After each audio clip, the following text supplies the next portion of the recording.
Let's talk some hoops. Sam Amico is the founder and senior writer of AmicoHoops.net, and he joins us now to talk a little Sixers and the NBA on the Boardwalk Honda Hotline here on 97.3 ESPN. Welcome aboard, Sam. What's happening?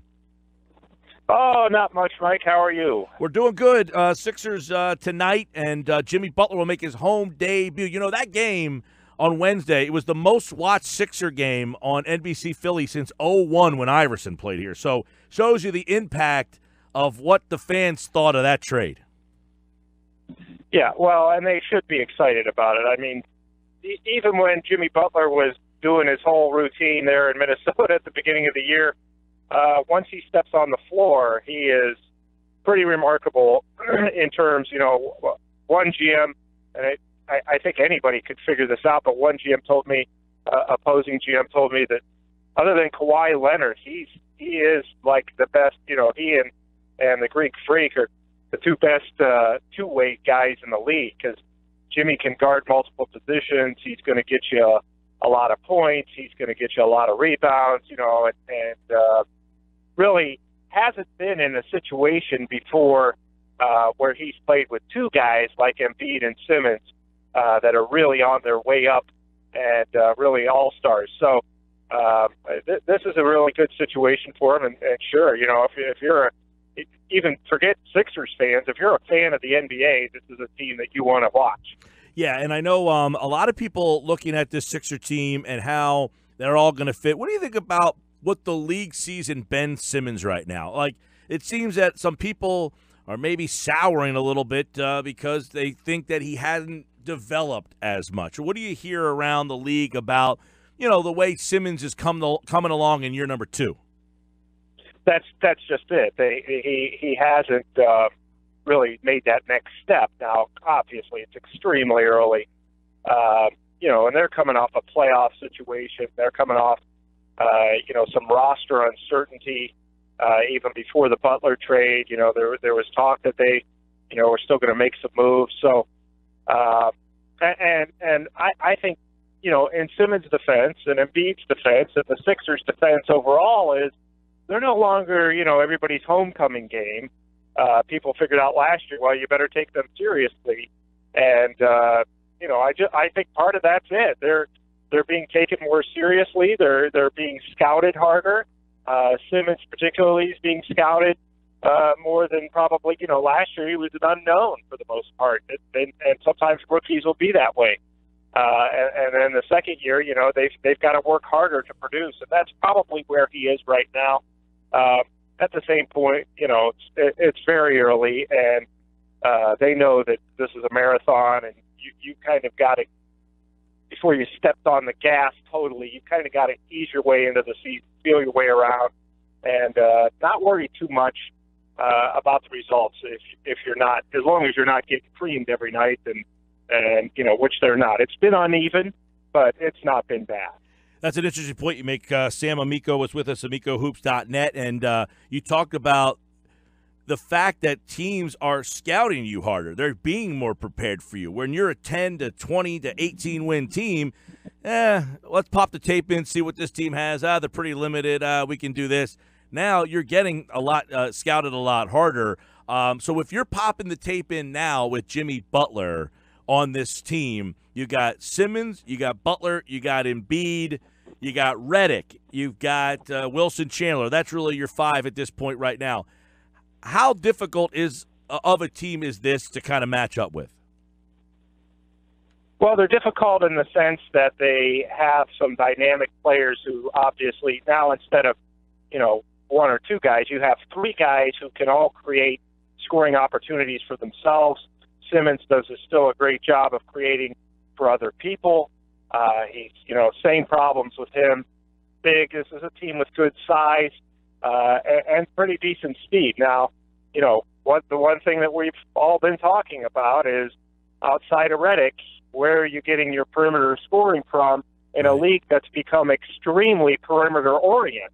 Offenses have all become drive and kick for the most part, where Simmons drives in and, if he can't hit Embiid or can't, finish it himself, well, because the defense is collapsing on him, well, then you got to kick it out to your wide-open shooters. Now, outside of Redick, you don't know if anybody else can knock them down consistently and is going to keep people from collapsing. And that's where all these conversations, are coming in about the Kyle Korvers, the Kentavious Caldwell-Popes of the world. They need, after losing Bellinelli and Ilyasova, they need some perimeter shooting, particularly off the bench. Yeah, and that was going to be a follow-up because we keep hearing that they're interested in names, and it's Korver. There's the 3 guys in Washington we heard last week, and obviously Carmelo, and today Caldwell-Pope. So it seems that they're acknowledging this and they're trying to get there. Will a vagabond type 3-point shooter satisfy people to think that this might be a legit contender in the East? Are they already at that point, or they need to add one of these 3-point marksmen?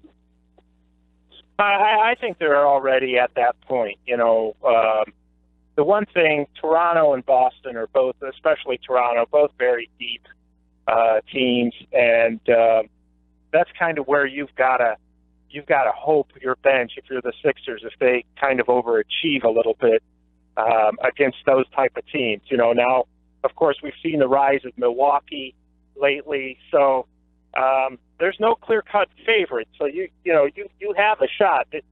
You improve your chances if you get a couple. I think you need a couple of those 3-point guys, and they're not difficult to get.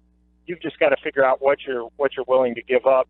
And you can always, you have that available roster spot. You can always turn to the G League if you have to for a little bit.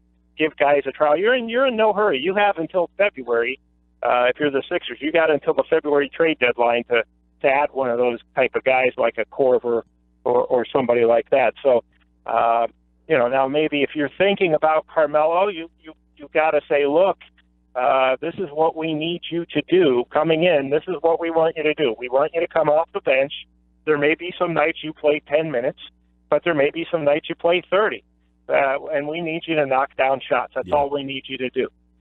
So what do you feel about Carmelo this stage, Sam? Carmelo, obviously there's been a lot of kicking the tires on him, it sounds like, but is he a guy that at this stage is a fit? Well, it seems risky. He didn't fit in Oklahoma City. He didn't fit really that well in his last year with the Knicks.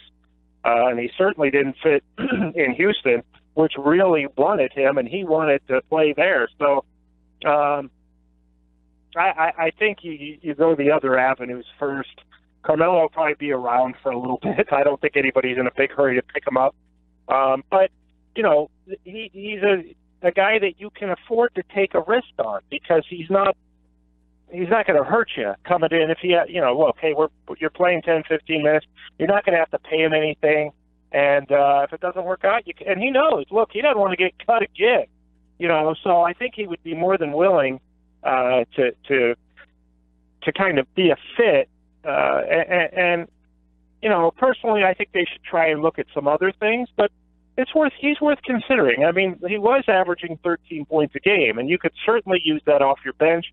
You could certainly use that veteran experience, and it's worth examining and exploring. But I think that you need to, as we've been saying, kick the tires on some other options as well before you just say, hey, we need to go out and get Carmelo. I think that there may be some guys who are better fits. Maybe Kyle Korver is a better fit, but the difference with Kyle Korver or a Caldwell-Pope or one of these guys from the Wizards or any of these other shooters is you have to give something up. Yeah. That makes it a little tougher. Carmelo Anthony, all you got to do is sign him, give him a deal for the year and say, whatever it is, $2.4 million, and say, either fit in or you're going to get cut again, and that's not going to be good. Well, the Korver thing's interesting because you might be able to go down the road that you went last year if you get to the buyout market, but then you're up against everybody else. I mean, if you want to wait till that time of the year and try to strike gold in that market again, maybe?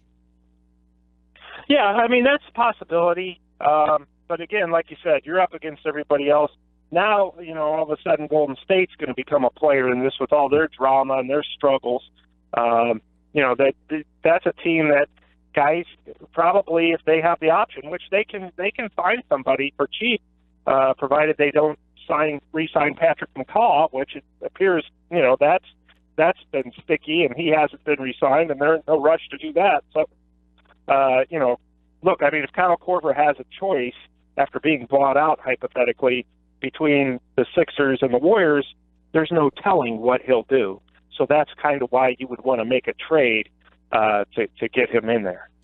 Sam Amico, senior writer, founder of AmicoHoops.net. You can check him out there on Twitter at AmicoHoops. And obviously, with the Sixers getting ready for the Jazz tonight, we'll see what ends up happening with Jimmy Butler in game number 2. Of course, as the Fultz turns, we'll see what happens there. Let me ask you real quick, Sam. Fultz, obviously, the preseason expectations are nowhere close for people. They wanted this kid to be a star, the number 1 pick. He's not there. Is he finding a role in this league? Is he coming along, or do you think he's a lost cause? No, I think he'll come along. I just don't think he'll come along in Philadelphia. I just don't. I think you could, if they're in win-now mode, the Sixers are in win-now mode, which they've become. The process is over.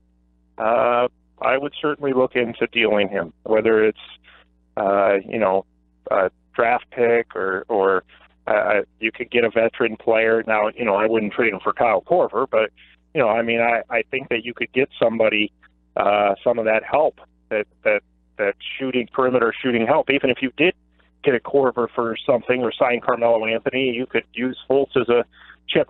I just think that it's just not going to work there. I think that Simmons plays his position number 1, and that kind of I think that's had an impact on him. And this whole shot thing, I just think the kid needs a fresh start somewhere else. And I know it's early, but I don't know how he's going to fit in there, especially with Redick now moving back into the starting job. And I'll tell you, Sam, it's one of the more bizarre things because, this guy we're watching now, he looks like an old school point guard, just wants to pass the ball and kind of hit mid-range jumpers. That wasn't the guy we saw in college. There's obviously something there that is saying, I do not want to shoot this ball from this range.